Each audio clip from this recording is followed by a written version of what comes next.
और एनडीए के लिए सबसे बड़ी चुनौती पीडीए बन चुका है। पीडीए वो है जिसने अयोध्या हरा दिया। दोस्तों, उत्तर प्रदेश में 9 सीटों पे उपचुनाव होने वाले थे 13 सितंबर को, लेकिन जो तिथि थी उसको बढ़ा के 20 कर दी गई है, जिस पे अखिलेश यादव का बड़ा बयान आया है। उन्होंने कहा है टालेंगे तो और बुरा हारेंगे। हमारे साथ बात करने के लिए डॉक्टर लक्ष्मण यादव हैं, उनसे बात करेंगे। अखिलेश यादव का बयान आया है टालेंगे तो और बुरा हारेंगे। जी बिल्कुल। और असल में मैं ये बात जानना चाहता हूँ कि क्या इसके पहले नामांकन के बाद कोई चुनाव टला है? कोई बहुत आपात परिस्थिति रही होगी तो बात अलग है। जिस समय चुनाव घोषित हो रहे थे, क्या उस समय ये पता नहीं था कि कोई त्यौहार है? चुनाव आयोग काम कैसे करता है? और नामांकन के बाद चुनाव टाले जा रहे हैं।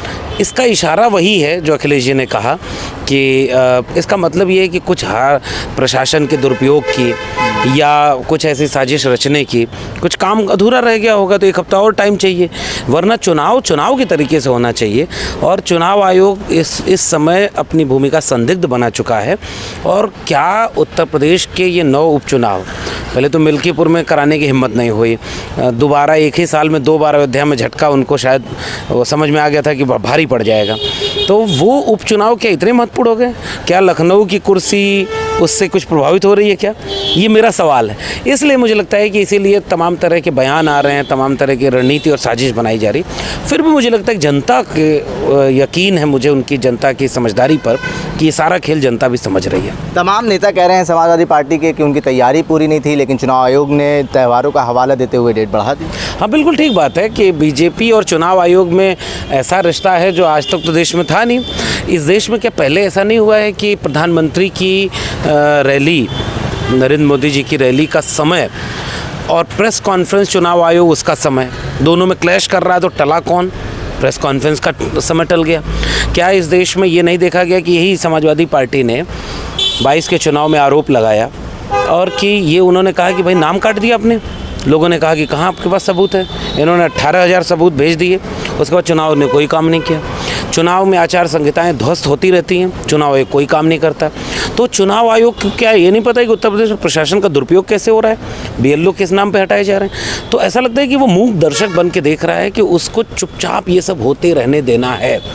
तो वही है कि तैयारी अधूरी रही होगी तो उन्हें लगा होगा कि ये काम कर लेते हैं। डॉक्टर साहब, कितना महत्वपूर्ण है समाजवादी पार्टी के लिए ये चुनाव?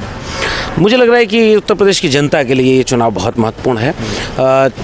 ये चुनाव बेशक ये तय नहीं करेगा कि लखनऊ की सत्ता में कौन रहेगा, कौन बदलेगा, लेकिन ये चुनाव इतना ज़रूर तय करेगा कि अहंकार किसका टूट रहा है।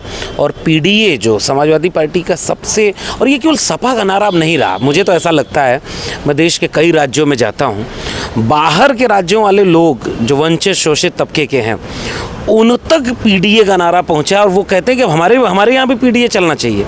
बिहार, झारखंड, महाराष्ट्र, मध्य प्रदेश, उधर हरियाणा का तो चुनाव बीत गया, कई वजहों से वो गड़बड़ हुआ, लेकिन ये है पीडीए। और मुझे लग रहा है कि बात एक समाजवादी पार्टी तक अब सीमित नहीं है। बात इसकी है कि न्याय किसके हक में मिलेगा, सम्मान और अधिकार किसके हक में मिलेगा। ये चुनाव उस दिशा में एक कदम है और 27 पर इसका असर तो देखने को मिलेगा ही। आप बात पीडीए की कर रहे हैं। केशव प्रसाद मौर्य उप मुख्यमंत्री हैं उत्तर प्रदेश के, वो कह रहे हैं पीडीए दिखावा है समाजवादी पार्टी का, बेकार है, परिवार डेवलपमेंट अथॉरिटी है। अब देखिए, केशव जी के बयानों पर क्या ही टिप्पणी किया जाए। वो लोग मतलब वो कौन सी कुर्सी चाहते थे, फिर कौन सा स्टूल मिला नहीं मिला, ये सब कुछ समझ में तो आया नहीं। ये उनका राजनीतिक बयान है और उनके पास शायद और कोई काम तो है नहीं। अब वो बयान देकर ही सुर्खियों में रहते हैं, क्योंकि जो वो चाहते थे वो हो नहीं पाया। तो घर का झगड़ा है उनका, उनके ऊपर कोई टिप्पणी नहीं करते हैं। सवाल ये है कि पीडीए क्या है, ये सपा कह रही है तो एक बात है, और जनता अगर मान ले कि पीडीए क्या है, और एनडीए के लिए सबसे बड़ी चुनौती पीडीए बन चुका है। पीडीए वो है जिसने अयोध्या हरा दिया। हर इंटरव्यू में ये वाक्य जरूर बोलना होता है ताकि एहसास रहे कि कहाँ गई वो आरएसएस की टीम जिसके पास फीडबैक नहीं था क्या कि अयोध्या हार रहे हैं। कहाँ गया वो पन्ना प्रमुख, कहाँ गया वो पुलिस प्रशासन, कहाँ गया वो साजिश। सब कुछ रहने के बाद बीजेपी अयोध्या हार गई। इस पर शोध होना चाहिए, विश्वविद्यालय में पढ़ाया जाना चाहिए। ये है पीडीए की जीत। तो पीडीए जनता बता रही है कि वो क्या है, इसलिए केशव प्रसाद मौर्य जी पर कोई टिप्पणी हम नहीं करना चाहिए। भारतीय जनता पार्टी भी ये उपचुनाव बहुत गंभीरता से ले रही है। तमाम मंत्री, तमाम जो नेता हैं भारतीय जनता पार्टी के सभाएं कर रहे हैं। पोस्टर वॉर छिड़ गया है। समाजवादी पार्टी भी पोस्टर लगा रही है, एक रहेंगे और पीडीए परिवार बढ़ेगा। देखिए, भारतीय जनता पार्टी अगर ये भी नहीं करेगी तो भारतीय जनता पार्टी करेगी क्या? जैसे चुनाव अगर न हो, अब कह रहे हैं वन नेशन वन इलेक्शन, ये तो शगुफा है। जो 4 राज्यों का चुनाव साथ नहीं करा पाए, मिल्कीपुर का चुनाव साथ नहीं करा पाए, हफ्ते भर टालना पड़ रहा है चुनाव डेट, वो लोग शगुफा छोड़ते हैं कि वन नेशन वन इलेक्शन। लेकिन मैं कभी कभी सोचता हूँ कि 5 साल में जब एक बार चुनाव होगा तो बीजेपी के लोग करेंगे क्या फिर? क्योंकि चुनाव ही लड़ते हैं वो, चाहे प्रधानमंत्री हो, मुख्यमंत्री हो, ये केवल लोग प्रचारक हैं।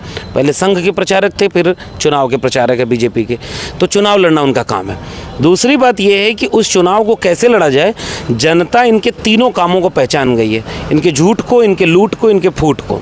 अब फूट डालने का काम इन्होंने किया, बांटने का काम बीजेपी ने किया और कर रही है, आज भी कर रही। जाति के नाम पर हकमारी कर लो। 69,000 शिक्षक भर्ती घोटाला का कहाँ हुआ था? इसी प्रदेश में हुआ। और न्याय मांगने वाले लाठी मांगे पा रहे थे। बांटने का काम जाति के नाम पर, धर्म के नाम पर, गरीब अमीर के नाम पर लड़ाने और बांटने का काम बीजेपी कर रही।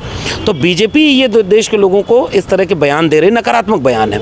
मेरा मानना है कि अगर अखिलेश यादव जी के एक वाक्य सुने, मतलब नेता कैसा होना चाहिए? नेता ऐसा होना चाहिए कि जिसके मैसेज से समाज जुड़े, डरे नहीं। तो जुड़ने और जीतने की बात जो करे, जो मुस्कुराते हुए अपने हक अधिकार और मूल एजेंडे और विचारधारा की बात करे, जनता ये देख रही। इसलिए इस नफरती बयान में हम लोग तो हमेशा एक सवाल पूछ रहे हैं कि कौन बांट रहा है? गरीब अमीर के नाम पर क्या बीजेपी ने नहीं बांटा? अनपढ़ और शिक्षक किसको मिलेगी इसके नाम पर नहीं बांटा? जाति के नाम पर बांटा कि नहीं बांटा? बांदा यूनिवर्सिटी में नियुक्ति होती है, गोरखपुर यूनिवर्सिटी में नियुक्ति होती है, तो किसकी हो रही है? 69,000 शिक्षक भर्ती, बहुत सारे उदाहरण मिल जाएंगे। इस देश के दलितों, पिछड़ों, पीडीए के लोगों को बांटने वाली बीजेपी, और अब कह रही है बांटना नहीं है। तो भाई सही बात यह है कि देश एकजुट रहे, सबको सबके हिस्से का हक अधिकार मिले, यही सबसे बड़ा नारा होना चाहिए। एक आखिरी सवाल, उत्तर प्रदेश सरकार ने मदरसा शिक्षा बोर्ड को अवैध बता दिया था, मामला हाई कोर्ट पहुंचा, वहां पे भी जो है अवैध बताया गया। लेकिन सुप्रीम कोर्ट जब ये मामला पहुंचा, सुप्रीम कोर्ट ने फैसला सुना दिया कि जियो और जीने दो, और वैध है, संवैधानिक है मदरसा शिक्षा बोर्ड। देखिए, वक्फ बोर्ड कर ले आए फैसला कि वक्फ पे कमेटी बनाई है कि ज़मीन बहुत है उनके पास। एक जरा सवाल इस देश में पूछा जाए कि मंदिरों के पास इस देश में कितनी ज़मीन है, ज़रा इसका रिसर्च कराया जाए। ज़मीन किसके पास है, किसके पास नहीं है, सांप्रदायिकता की एक चुनावी सियासत है बीजेपी की। सुप्रीम कोर्ट कई बार इस तरह का फैसला दे देता है जो अच्छा है। इस तरह के फैसले ने यह तय किया है कि आप इस तरह के जितने भी बांटने वाले फैसले लेते हैं, फ़िलहाल इससे ज़्यादा ज़रूरी देश के लिए शिक्षा सबको मिले, रोज़गार सबको मिले, महंगाई कम हो, बेरोज़गारी दूर हो, और उसके बाद सुकून से इस देश और समाज के लोग रह सकें। बीजेपी को सरकार में मौका मिला, इस पे काम करना चाहिए, वरना बहुत जल्दी उत्तर प्रदेश के लोग अब वो कुर्सी छीन लिए अगर, तो फिर आप करेंगे क्या?